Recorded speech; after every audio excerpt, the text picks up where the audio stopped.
নমস্কার বন্ধুরা, জন্মাষ্টমীর ছোট্ট ব্লগ তোমাদের কাছে নিয়ে আসলাম। জন্মাষ্টমীর দিন আমি কি করেছি সেটা তোমাদের কাছে একটু শেয়ার করছি। সবার আগে আমি গোপালের ড্রেসগুলো সব রেডি করে নিয়েছি, যেহেতু গোপালকে অভিষেক করাবো এবং রাধা মাধবকে। তো সব একটা প্লেটের মধ্যে সব ড্রেস এবং মুকুট সব রেডি করেছি, আর একটা প্লেটের মধ্যে আর একটা কাঁসের থালার মধ্যে আমি গোপাল এবং রাধা মাধবকে রেখে স্নান করাইয়ে ড্রেস পরিয়ে দিচ্ছি।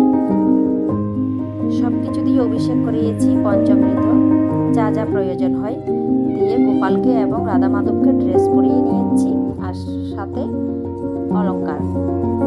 তো কমপ্লিট স্নান এখন বসিয়ে দিলাম সিংহাসনে রাধা মাধব এবং গোপালকে।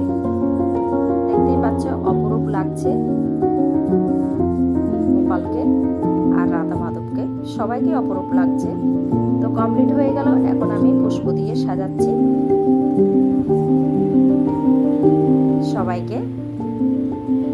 ভিডিওটি ভালো লাগলে শেয়ার করে পাশে থাকবে, আর আমার ভিডিওটা যদি তোমাদের একটু ভালো লাগে সাবস্ক্রাইব করে পাশে থাকবে।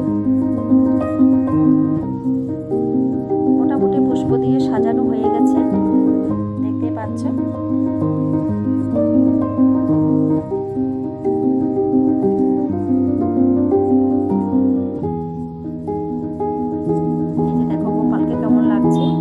সাথে নরসিংহদেব আছে, রাধা মাধব, জগন্নাথ, বলরাম, সুভদ্রা, পঞ্চতত্ত্ব সবই আছে।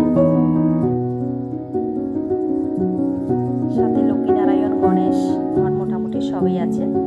গোপাল রাজা বসে আছে সিংহাসনে, সিংহদেব আছে, রাধা মাধব উপরে আছে।